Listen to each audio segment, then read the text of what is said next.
G'day, I'm Paul. You guys contact me a lot about SUVs, and these are two of the best sellers in the country. It's the Kia Sportage and the Mitsubishi Outlander. So I thought we'd do a comparison today.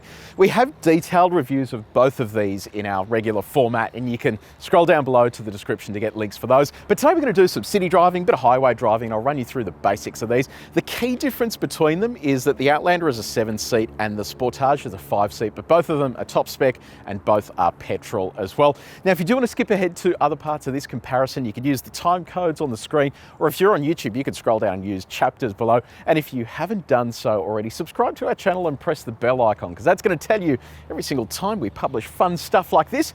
But let's get cracking. We're in the Outlander. Let's start off with the design of the cabin here.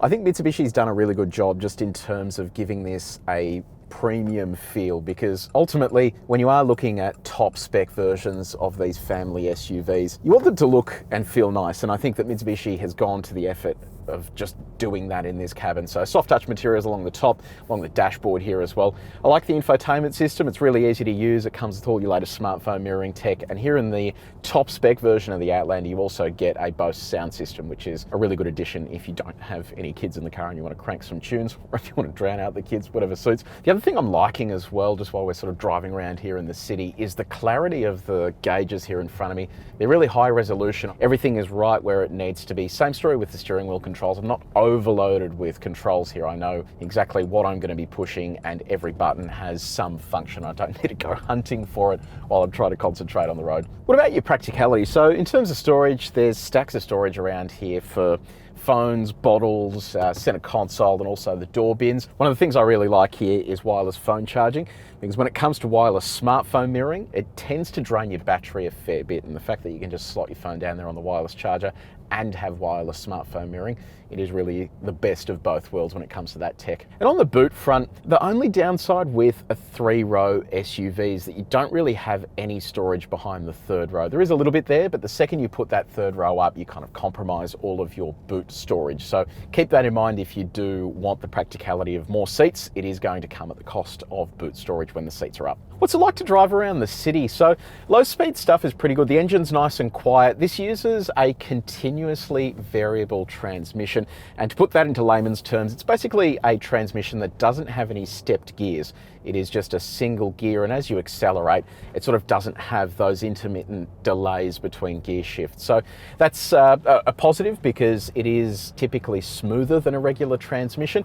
The only downside is that when you do get stuck into the throttle, it can get a little noisy inside the cabin. But for the most part, it's quite responsive and good to drive in and around the city. The ride is really good in and around the city as well. When you cop things like speed humps or cobblestones, it actually copes with them quite nicely. And then at low speed, it's very easy to maneuver. It's got quite light steering, and the visibility is great out of the car, because you can see clearly down the front there. You've got big wing mirrors, and you have a litany of parking sensors and cameras to assist you when it comes to tight parking spaces.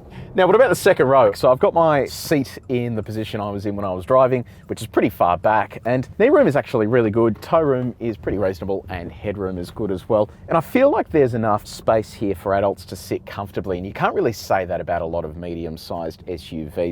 Down here, you've got a 3rd zone of climate controls. You've also got some USB ports as well for charging your devices. I like these privacy blinds as well. They sort of help shield your kids from getting sun in their eyes. I know that was a big issue with my daughter when she's in her child's seat. You get blinded by light from the side, so it's good to have something that you can easily prop up there. And what about ride comfort here? So we're going over some speed humps and stuff. It's not too bad. There isn't much side support though on the seat, so I do move around a little bit, but no, it's not too bad. And I can move my seats forwards and backwards to give the 3rd row a bit of extra room as well. Okay, let's head to the freeway. We've got a little on-ramp coming up here. We'll see what it's like with a little bit of pace. I've got it in tarmac mode, which is kind of the sport mode. Oh, look, that's fun. It's kind of holding on surprisingly well. That is impressive. There you go. We've got a little punch here as well.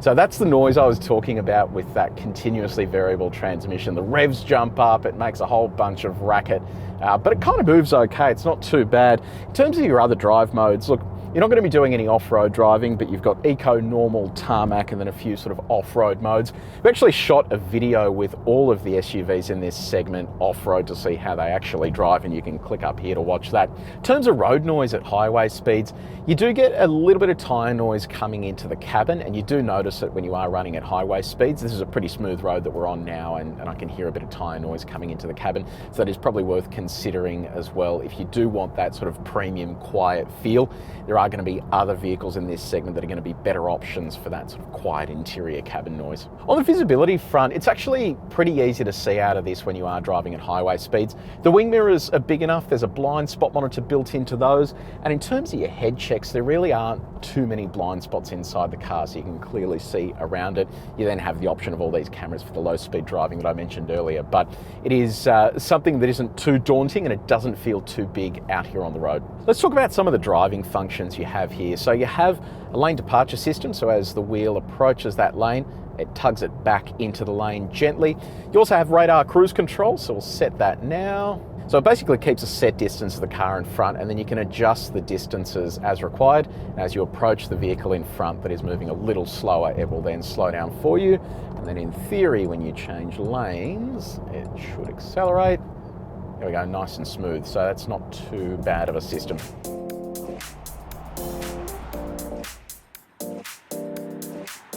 Okay, Sportage time. Look, this feels very different inside compared to the Outlander.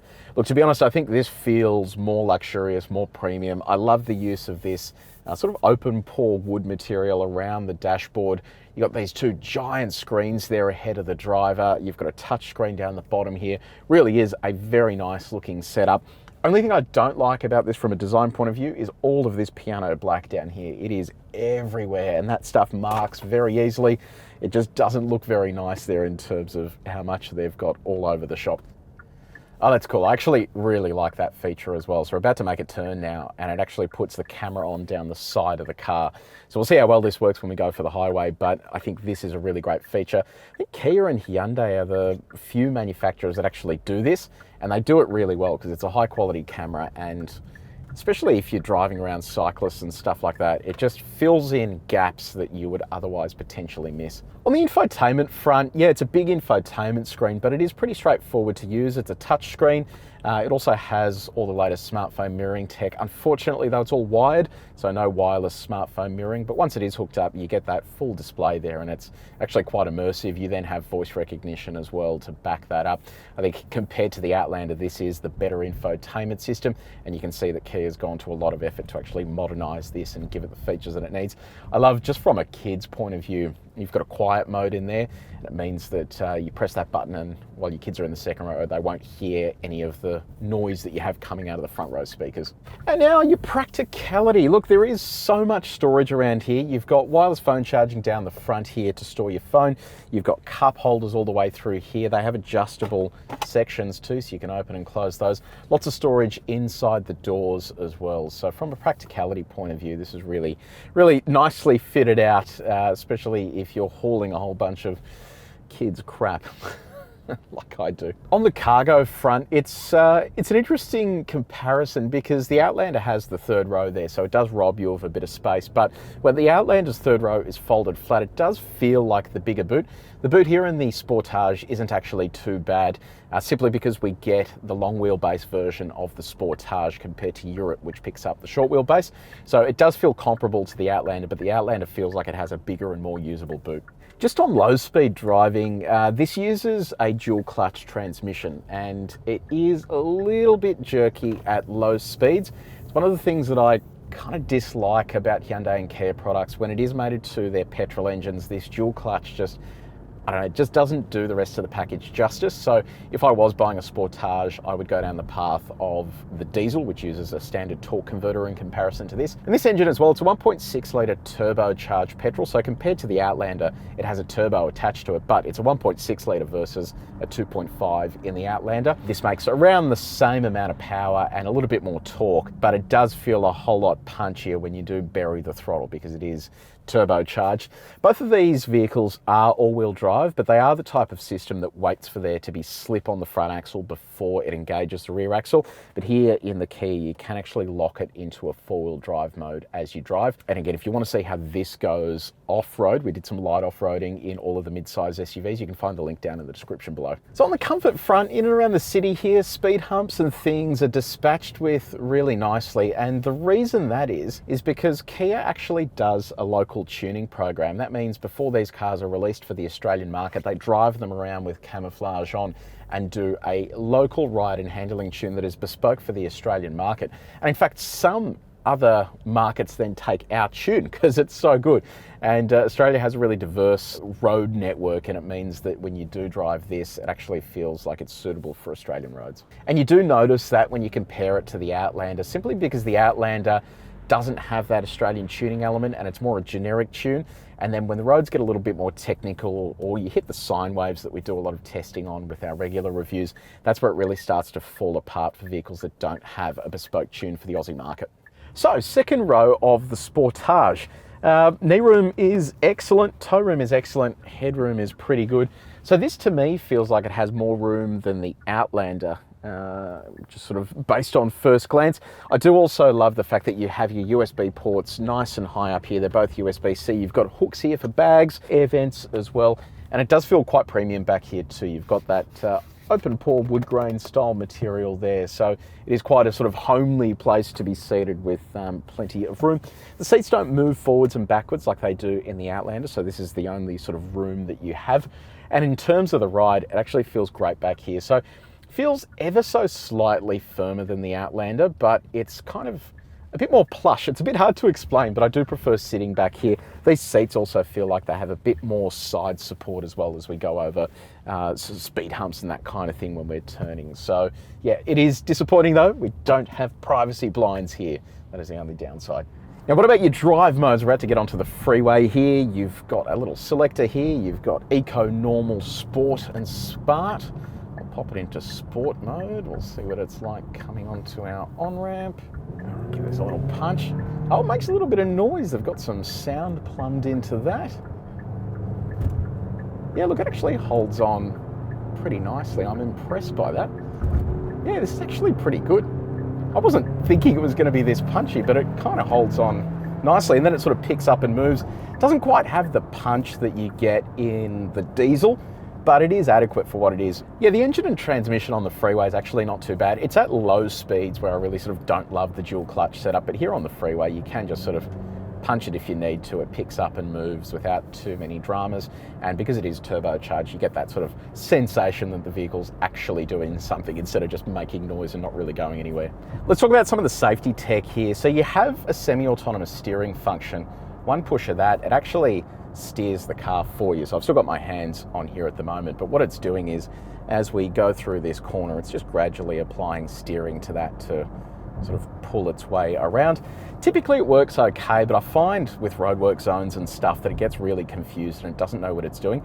Even now I feel it's getting really close to that line as this car comes to pass us, and I'm having to manually push it in a little bit because I don't want it to veer into that car. So I don't love these systems because, I don't know, in my opinion, they don't work that well, but you know, it is what it is. It's there if you are doing a long distance drive and you just want to relax a little bit. And then on your radar cruise control front, that's all pretty straightforward too. I find with these systems, they work really well because it will come to a complete stop with radar cruise control running. And that's particularly handy if you're in a traffic jam or something like that, because it will take off and come to a stop on its own. You still need to concentrate obviously and do your own thing, but to me, it is a pretty good setup. And if I do compare this to the Outlander, I think this offers the better radar cruise control system. So what's your visibility like? Yeah, look, it's not too bad. The bonnet on this sits a little lower, so I can't really see down the front corners there, but the wing mirrors are big enough. I've got a blind spot monitor as well, so as cars approach, that lights up.